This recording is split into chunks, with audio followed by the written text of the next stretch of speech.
So the Professor Clarita Carlos posted on Facebook, she says, with an embarrassment of expertise / talent, why are inept non-performers retained in key government positions?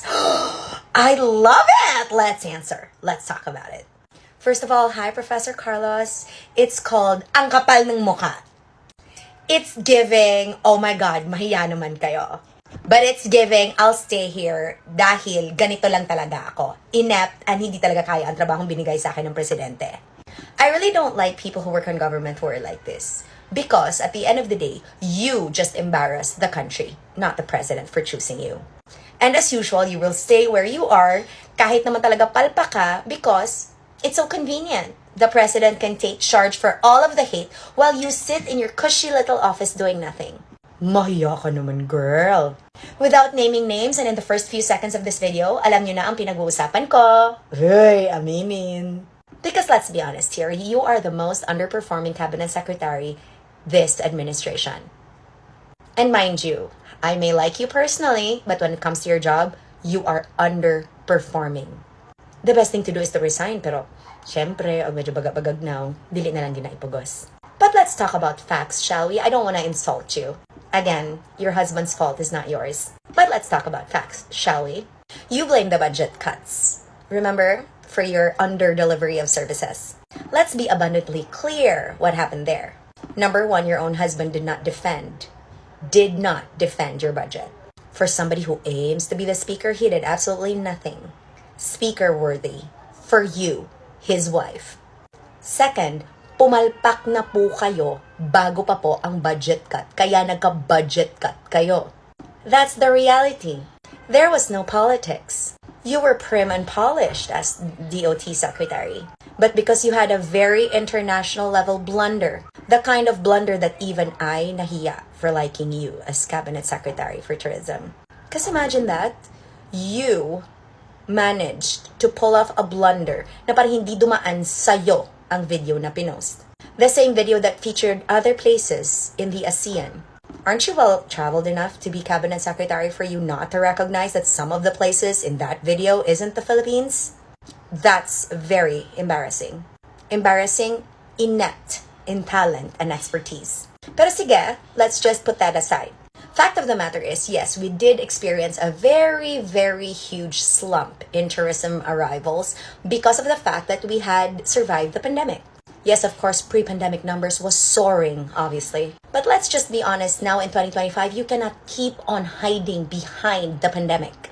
It's been over even before you became cabinet secretary, remember? So fact of the matter is, you are still under-delivering by the fact that we are still the last ASEAN country. Last. My gosh, almost 1 million in difference.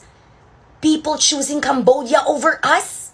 Over the Philippines at 7,167 islands? High tide or low tide? Hoy! Chismis! And number one, napansin ako diha, you are failing in international marketing. The own marketing for yourself and your husband, maayo kayo. For your actual job to market the Philippines, not so much. Ano kayo not know that you can make yourself seem so productive, useful, and smart on your own PR campaigns. But when talking about the country you represent, you fail. Fail good. And that's what I don't understand. Shouldn't you be hiring the same people to do your PR and the PR of the Philippines just the same so that you can cut in your budget? Because mas masabot ni mo daan ang mga tao that you've worked with before, especially with your campaign since they're already your employees. I'm not saying that you should underpay your employees because look what happened to the blunder of the international ad. Hindi mo siguro inayos ng bayad yung editor mo kaya sinabutahi ka.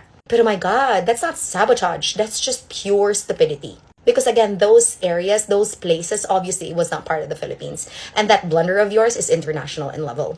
Second, the accessibility of internet all over the Philippines so bad. And yes, it's part of your job. It's part of your job. Because when tourists come here, they want to be updated in their social media to show the world how beautiful we are. But no, because we are already lagging. Even the ADB says that we are lagging. We know that we are lagging. And it's part of your job to change that. And like what I said in my first video, you completely lack in tourism infrastructure. The fact of the matter is, across accommodations, across booking, across just the fact that we have to have information for us to travel to all the different places in the Philippines, Gahinay-hinay, kuwang-kuwang. And in fact, in other places, non-existent. Case in point, Balabac, Palawan. And I will keep repeating that because it's something that is so recent to me and something that is very special to me because I actually love the place. But it's obviously honest enough, or I'm honest enough to tell you that kuwang and non-existent yun ang DOT dito. You simply don't exist. And as far as I'm concerned, you should be existing there more than any other place in the Philippines. Let's talk about the fact also that you have tourism rest areas or tourist rest areas in the middle of nowhere. How does that make sense? You have these areas for tourists to rest in the middle of nowhere, atop a hill that does not have foot traffic at all. Kinsa naghunahunaan na, besh? Giunsa na pag-plastar? Gigamitan naglapa-lapa? Ang nakaproblema manggod, and like what Professor Clarita Carlos says, you are simply lacking in urgency. Kuwag beta ka routine, like what I always say in my past videos. The sense of urgency but that we need to promote the Philippines for them to come here, to choose us. We already have good news. The good news is more Filipinos want to travel around the Philippines. More Filipinos want to stay longer in the places that they visit. But the fact of the matter is, it's not about budget cuts. It's not. It's about using what you have, which is this. Using what you have, which is this. Using what you have, which is what you currently have, and doing something about it that reflects this. The use of this, and very less on the this and this. Am I clear? Clear enough? Okay, I'll make more videos, but this is just to answer Professor Calita Carlos on a Sunday. Wala lang.